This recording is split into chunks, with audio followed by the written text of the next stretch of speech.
Huge, massive Premier League games coming up for Manchester United now. We're away at Everton and at home to Tottenham. If we don't pick up 6 points out of these two games, we're going to fall so far off the pace for Champions League that I think we might as well just write the fucking league off completely if we don't win either of them, certainly. Everton away, always a difficult place to go, Goodison Park. It's really hard to go there and get a victory. So many teams have struggled over the years to pull off a victory. Last season though, Everton were really poor.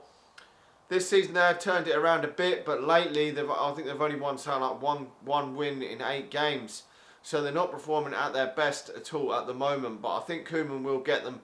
They're certainly better than they were last season under Martinez. They're nowhere near letting in as many goals as they were last season. And I think he will turn it around and get them challenging for European places, at least in the future. At least getting them around the Europa League spaces. I think it's going to be hard for Everton to challenge for the top 4 in the coming seasons with the power of spending of the big teams. But I think they can be around sort of a 6th, 7th place team on a consistent basis like they were under David Moyes.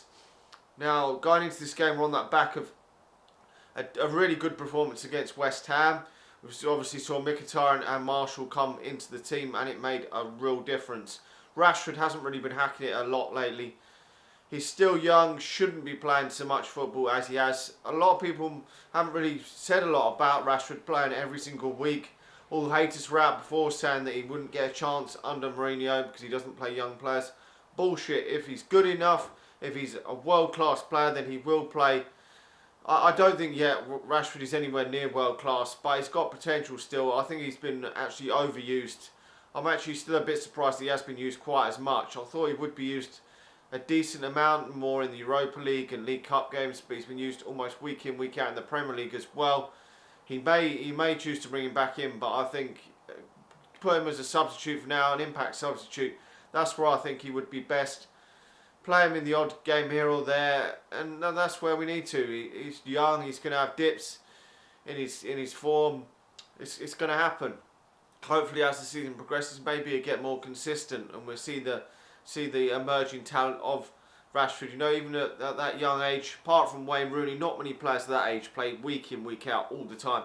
Even Ronaldo was in and out the team when he first come to Manchester United, had a lot of substitute appearances from the bench, and he blossomed into a fantastic player.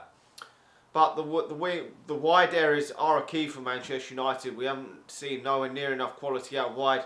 As I say, Martial hasn't been nowhere near. He's been very, very poor up till now. He's had barely many good games all season, but he did produce the goods against West Ham, and that's what we want to see, because I'm still not sure that Lingard either is, certainly not at this moment in time, quality enough to play week in, week out for Manchester United. Decent squad player, but not good enough.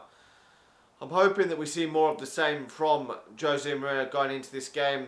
The back 4 pretty much going to pick itself, I think, at the moment. Valencia is going to be on one side. Blind's going to be on the other hand side because Shaw is injured again, which is a massive blow. Just can't seem to get enough consistent run of games together. Luke Shaw injured in and out the team. Lack of form and fitness is a real problem. 2 seasons ago when Louis van Gaal bought him, that was a real problem, fitness and form then.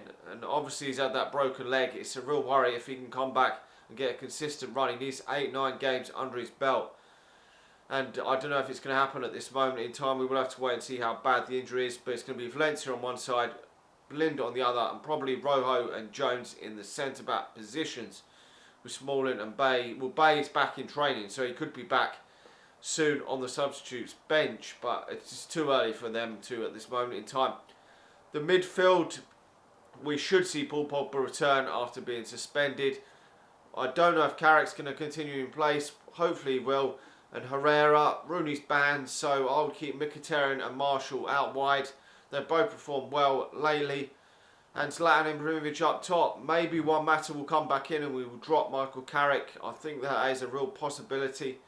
We will have to wait and see. But Rooney's definitely out of the game. I certainly wouldn't bring Fellaini into the team.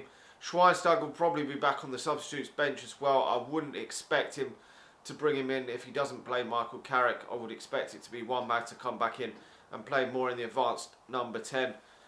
attacking positions. He's still been pretty good this season, one matter, but it's nice to see Schneidlin back in the squad. And Jose Mourinho's hinted that he could play some more football over the coming weeks.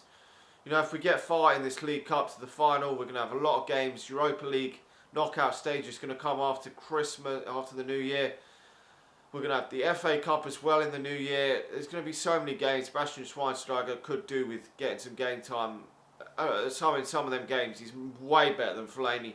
There's no point playing Fellaini when you've got Bastian Schweinsteiger in the squad. Obviously, Zlatan up front, he's scoring goals. He has missed a lot of chances this season. I can see why some fans were a bit cagey and maybe wanted him dropped, but you can't drop him because he's still scoring goals. He's our leading scorer by a long way. We've got to stick with him. Even if he is missing chances, at least he is scoring some goals.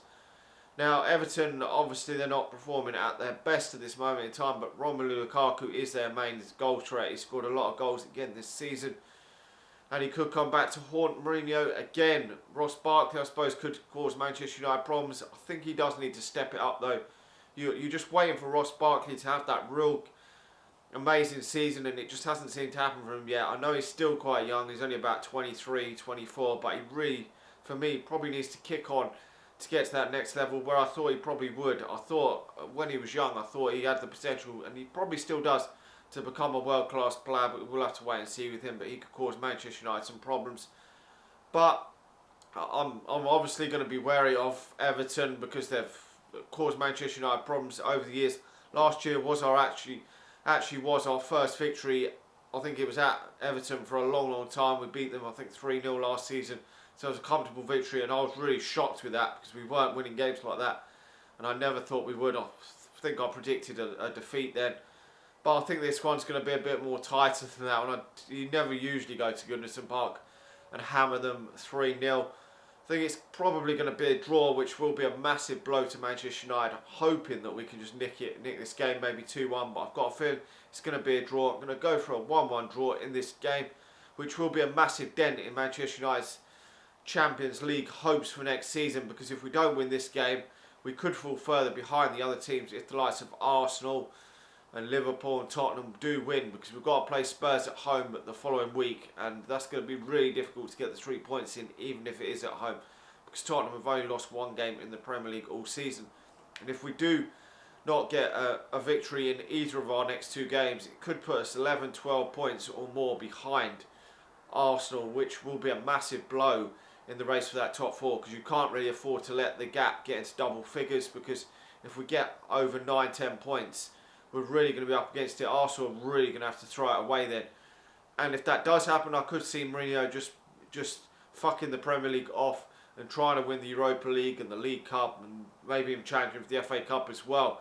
But it is a gamble, because that Europa League, you only have to have one bad game, lose 2-0 away or 1-0 away, and then struggle at home, and the team can park the bus at Old Trafford and struggle to get through, and you could get knocked out. It could easily go like that in the Cup. You never know what's going to happen in a Cup competition. Anyway, like the video, subscribe to the channel if you're new, and I'll talk to you all again soon.